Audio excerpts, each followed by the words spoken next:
बाबूजी परिवार को खराब कर रहे हो। 14 साल तो हो गया।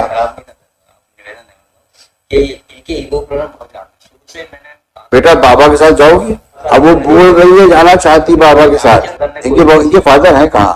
कहाँ फादर आपके? बुलाओ उनको। पिछली बार एक पर उनको आने दो। बुलाइए फादर करते हैं आप भी पढ़े लिखे हो, आप संधि पढ़े लिखे हैं, दामाद पढ़ा लिखा है, लड़की पढ़ी लिखी है, तो इतना पढ़ना लिखना तो बेकार हो गया। मैंने आपसे रिक्वेस्ट किया था पिछली बार। रिक्वेस्ट है कि सर मैं अगर आप ऐसे कहेंगे तो फिल करके मर जाऊंगा शायद। आप एक बार में मुझे नहीं, मैं कुछ सलाह दूंगा आपको। ये आपका, हम तो केवल आपको रिक्वेस्ट कर सकते हैं कि कम से कम एक परिवार को टूटने से बचा सके हम लोग। मैं इतना बोल चुका हूँ, 14-15 साल से जुडिशियल प्रोसेस में नहीं गिना हुआ हूँ, और अगर इनको रहना होता तो कोर्ट कभी रखवा नहीं सकता किसी को। अगर पर्सनली खुद इनका रहने का मन होता तो मैं गुजरात रहा, मैं दिल्ली रहा, ग्वालियर भी रहा, कभी शिमला रहा, हर जगह इन्होंने आरटीआई लगाई, कोशिश कभी करी नहीं रहने की, एक बार भी नहीं करी। आज की डेट में भी देखिए सेक्शन 31 लगाया वसूली का, घर के घर में पैसा लेने के लिए वो लगाया। किसी केस में देखिए ऐसा है, 24 लाख के अराउंड में दे चुका हूँ। देखो होता क्या, कमी नहीं होती। होता क्या है कि सारी प्रॉब्लम्स माइंडसेट की होती है। अब आप दोनों के बीच कोई झगड़ा हुआ, समझदारी इसमें है कि दोनों आपस में बैठ करके सुलझा लो। सुनना है पूरा, समझो बात। शुरुआत कहां से होती है? झगड़ा हुआ, अब सुलझाने की बात तो दूर हुई, एक दूसरे को नीचा दिखाने के लिए ईगो फाइट शुरू हो जाती है।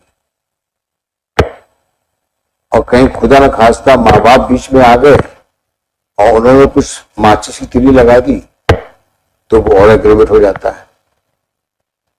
फिर कुछ रिश्तेदार आ जाते हैं, फिर वो आपका मनोबल बढ़ाते हैं। डरते क्यों हो? कोर्ट कचहरी तो है, उनको समझाते होंगे। अब आपका दिमाग टोटल कंफ्यूज है दोनों का।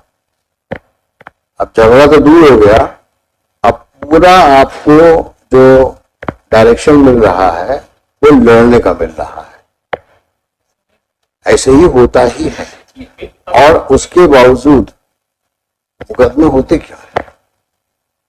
अगर समझदारी से काम ले आदमी तो मुकदमे होने की गुंजाइश ही नहीं होती। अब आप इसी प्रॉब्लम है, आप कहोगे साहब ये तैयार नहीं थे, ये कहेंगे ये तैयार नहीं थे। ये कहा जाता है there are no facts, it's all interpretations. क्यों कहा जाता है? क्योंकि आपके हिसाब से जो सही है उसको आप सही मानते हो, इनके हिसाब से जो सही उसको ये सही मानती है। तो जब ऐसी सिचुएशन होती है तो सही क्या है ये जानना बड़ा मुश्किल हो जाता है। जब म्यूचुअल रिजोल्यूशन एफर्ट्स बनते हैं फॉर रिकंसिलिएशन, इसीलिए हम लोग मेडिटेशन बैठाते हैं। आप सुनिए मेरी बात को, आप लगता है ज्यादा तैयार होके आए हैं, बात आप तय करके आए हो कि और नहीं सुनना है हमको। आप इतने एक्साइटेड क्यों हो रहे हो? मैं तो समझ गया आपकी बात को। आप उन्होंने बहुत हैरास किया, 12 मुकदमे लगा दिए, आप जीवन शून्य हो गए हैं, जीवन व्यर्थ हो गया है आपका। आप पता नहीं शायद अभी ये कहने वाले हो साहब आप, मैं तो मोक्ष लेने वाला हूं, मुझे जीवन नहीं जीना है, शायद कहने वाले हो अब आप। यानी मेरे को समझ में ये नहीं आता कि इतनी ज्यादा हॉस्टिलिटी करके आखिर तुम रहोगे कहां? अगर आज तुम इनसे अलग भी हो जाते हो करोगे क्या? तुम कितने साल के हो गए हो? 45। उसी के आसपास मैडम भी हुई। आज तुम लोग जिंदगी के उस मुकाम पे खड़े हो जहां आगे चलना कितना मुश्किल हो अकेले। और सोचो ये बच्ची जब बड़ी होगी तो तुम लोगों के बारे में इसके क्या ख्यालात होंगे और शादी के बारे में क्या सोचेगी ये? उसके दिमाग में जो आज एक पॉल्यूशन आ गया है कि मैरिज की ये हसर होते हैं, उस बच्ची की जिंदगी आगे किस प्रकार से जाएगी ये समय ही बताएगा। और उसके लिए आप दोनों जिम्मेदार हैं। आप भी कम नहीं है और आप भी कम नहीं है, आप दोनों जिम्मेदार हैं। जब ऐसा ही था तो क्यों शादी की थी, क्यों बच्चा पैदा किया था? क्या आप दोनों की रिस्पॉन्सिबिलिटी नहीं है उस बच्चे के लिए? अब जीवन किसके लिए जियोगे तुम? सरवाइव करने के लिए सिर्फ, कि उस बच्चे की देखभाल करने के लिए? She is like a flower in a garden. आप दोनों को उसकी परवरिश करना है। वो प्लांट्स जब आगे बढ़ेगा तो आपको सेटिस्फेक्शन मिलेगा। आज मेरा बच्चा यहां पहुंच गया, मेरी बच्ची यहां पहुंच गई, यानी उस सेटिस्फेक्शन के बारे में सोचो कि कितना सुकून मिलेगा तुमको, दोनों को, मैडम आपको भी ये सोचना चाहिए। She is like a small plant in your garden. She will blossom, she will grow, and she will remember both of you कि हमारे माँ बाप ने कितना किया हमारे लिए। ऐसी जिंदगी चलेगी, उस बच्ची के दिमाग में क्या आगे आएगा, क्या सोचेगी वो आप लोग के बारे में?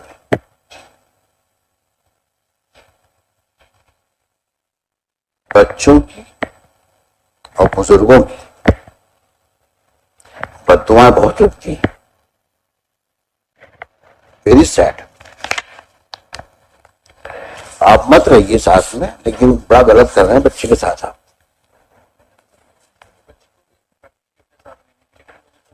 हाँ, आप तो सेल्फिश हैं, बच्ची मिल जाए वो बाहर में जाए। नहीं सर, ऐसा नहीं है, ऐसा नहीं है, ऐसा सोचना। मैंने आपसे कहा आप कोशिश करो। ऐसा होता तो इनकी तरफ से अगर एक प्रयास भी किया गया होता तो जहाँ तक पहुंचती नहीं सर। जब मैं कितनी बातें बोल दी आपको, अभी भी आपकी समझ में नहीं आ रही है, then you live in hell wherever you want to go. You will not hear such cases. ठीक है मैडम, जब ये तैयार नहीं है तो let him suffer as he wants to, as he is destined to suffer. अपने सफर करते हैं, कुछ नहीं मिल सकता कहीं से, ईश्वर को कुछ नहीं देगा। बच्चों का ख्याल नहीं है तो मेरे किसका ख्याल होगा? I doubt you are a normal human being. Mr. Sharma, we are adjourning the matter. He is determined not to keep her. And I congratulate both of you, lawyers, keep on fighting. आप भी लड़ो, आप भी लड़ो, देखो कहां तक जाता है मसला। सॉरी मैडम, आपका परसुएशन काम नहीं आ रहा है। आपने किससे बात करी? आपने किससे बात करी आप बताएं? आपने अपने फादर इन लॉ से बात करी, मदर इन लॉ से बात करी है? फादर इन लॉ से बात हुई थी। हाँ, तो ये सब बात हुई थी। आपने कहा बहुत जी माना चाहते हैं, क्या बोले वो? मैंने ये कहा कि आपने खाना खा लिया। You shut up.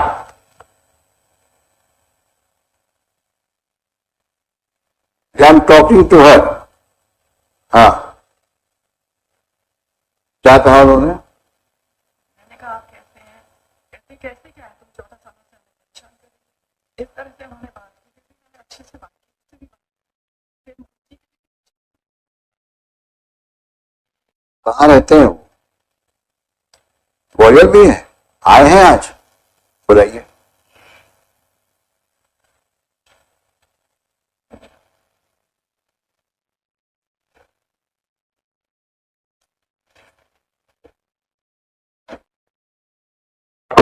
ये वो क्यों बाबूजी परिवार को खराब कर रहे हो? 14 साल तो हो गया।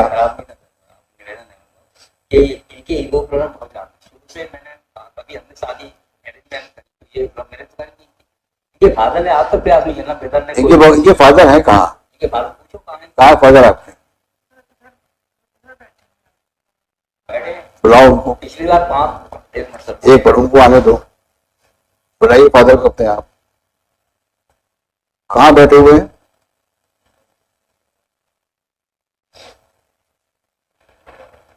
आप क्या करते हो बाबूजी? मैं सर रिटायर्ड होते हैं 14 साल हो गए। क्या करते थे आप? मैं ग्रामीण बैंक, कृषि ग्रामीण बैंक, कृषि ग्रामीण बैंक। अच्छा, ग्रामीण बैंक में थे आप। हम आपकी दुख और पीड़ा को समझते हैं। सर मैं 5 साल पहले 6 साल पहले इसी कोर्ट में जज साहब ने आदेश किया था कि आप लोग जाके फादर से आप लोग जाके बात करिए, तो मैंने सब ठीक है हम तैयार, हम तो अभी तैयार ले जाने की घटने में तैयार, लेकिन आप गारंटी दीजिए कि ये हाइपर इतनी हो जाती है। मेरे को मारा इनके फादर के सामने, मैं गिलास पानी फेंकते देखिए, आप मेरे को बोल दीजिए तो कैसा नहीं करते? ऐसे ऐसे बात करोगे? उनको बोलने दीजिए ना आप। मेरे को पानी फेंकने के फादर के सामने और मेरे को एकदम काला दिन को पकड़ लिया। मैंने देखिए इनके फादर बोला, मैंने देखिए क्या क्या था। मेरी एक ही लड़की है 22 साल हो गए, कोटा राजस्थान में रहती है, उस पर 498 केस लगाया, यहाँ से हाईकोर्ट से हुआ, उसको खारिज किया, झूठे केस लगाए, 498 लगाए, वो सब खारिज हो गए। आपकी वाइफ कहाँ है? मेरी वाइफ स्वस्थ है? नहीं स्वस्थ नहीं, बीमार रहती है। अभी घर में उनकी देखभाल कौन करता है? मैंने फोन लगाया, पूछा पापा जी क्या है? हाँ हाँ मैं ठीक हूँ, बस इतना ही बोला क्या है। और फिर बच्चे लगा दिया, दादाजी क्या मैं ठीक ना, मैंने सॉरी बोला, माफी मांगे, कुछ भी नथिंग। अच्छा, आपकी वाइफ की देखभाल कौन करता है? मैं ही करता हूँ, ये तो बाहर है, और कोई घर में है महिला? नो बड़ी, मैं मोबाइल। इस बच्ची को पहचानते हो? बच्चे को आज तक देखा नहीं, सुन हम लोग बैठ जाकर बच्चे के दिमाग भरती दादाजी खराब है, दादाजी बेकार, मतलब इसके दिमाग में ऐसा भर गया कि कभी देखती नहीं है। पूछो सामने खड़ी, आज तक पूछा छोटी बच्ची जब भी आई, जो डोमेस्टिक वायलेंस घर पे आई तो धोती डाल के भेजा दी, हम लोग देख नहीं रहे। बेटा बाबा के साथ जाओगी?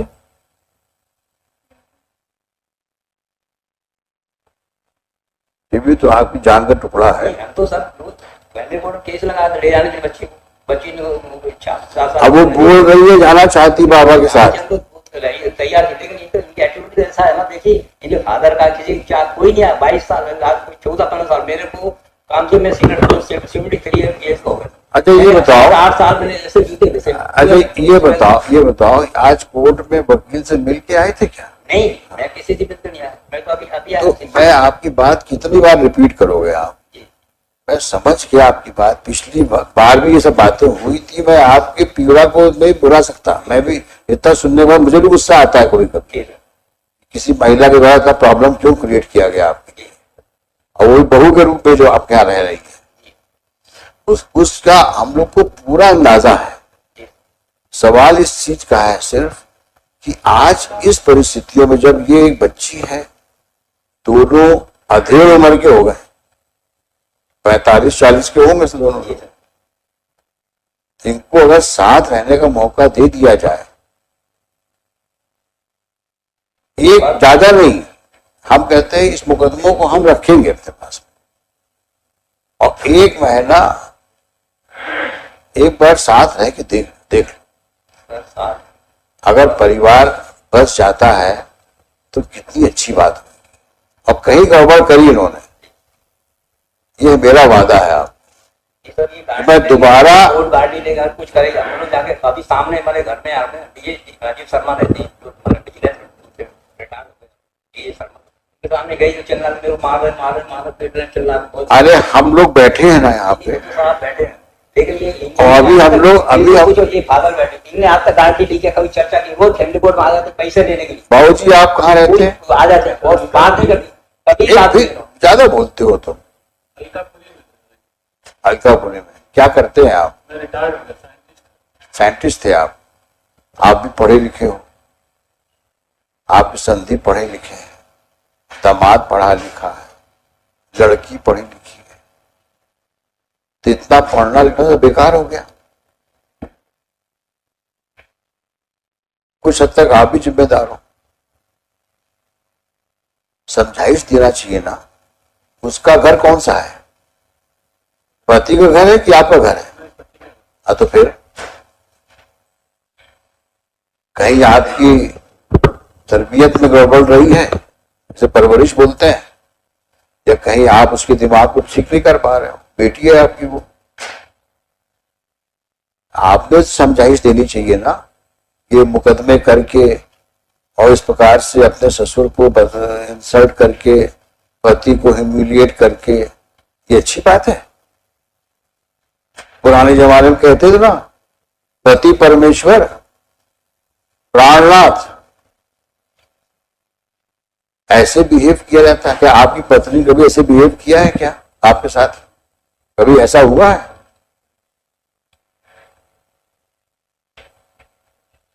अगर आपके साथ ऐसा होता तो कैसा लगता आपको? फिर अब तो और भी बुरा लगना चाहिए कि आपकी बेटी के साथ ऐसा हो रहा है। कितने दुर्भाग्य की बात है कि आप पढ़े लिखे साइंटिस्ट फादर हो और आप उसको समझाइश नहीं दे पाए, उल्टे मुकदमे करवा रहे हो उससे।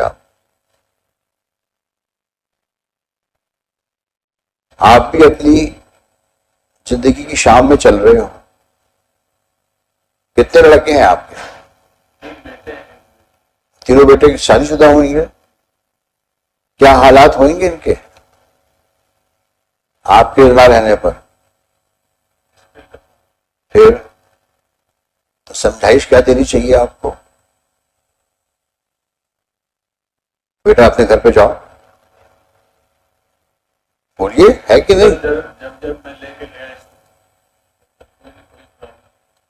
मैं क्या बोल रहा हूं आपसे, दोनों तरफ प्रॉब्लम्स हैं और वो प्रॉब्लम्स पिछले समय की है।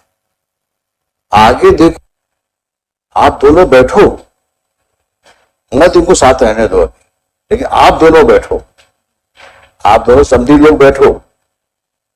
बाबू जी आप, हाँ, बैठे हम लोग, तो हमने कहा ये, मैंने कहा आप गाड़ी, मैं तुमसे क्या बोल रहा हूं, अभी ठीक है, इन दोनों को मत साथ रहने दो, पहले आप दोनों बैठो, बातें करो पहले, ठीक है? आप जाएंगे इनके घर, आप इनके घर जाइए और इनसे बातचीत करिए और आप भी साथ में रहिएगा। अपने बाबू जी के साथ आप बैठिएगा और वो भी आएंगे, पूरी बात करिए, समझिए सिचुएशंस को और क्या चाहते हो। जितना दुख दर्द है सब एक दूसरे को बता दो, हल्के हो जाओ।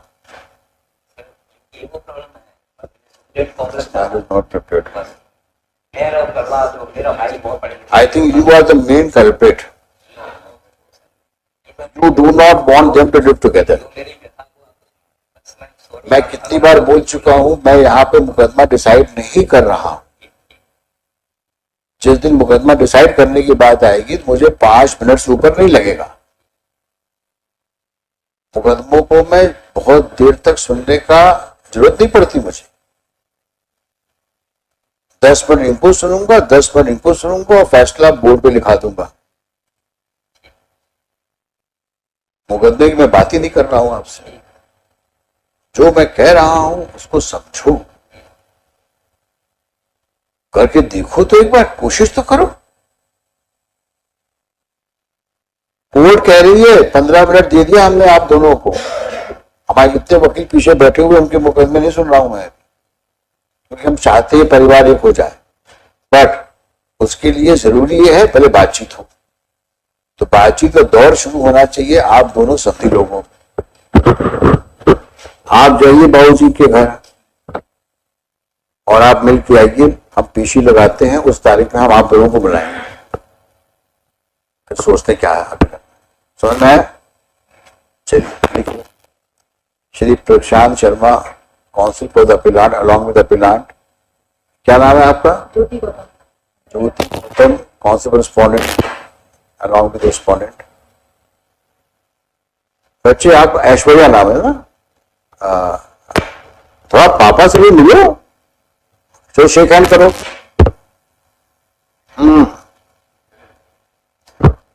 ब्लेस हर।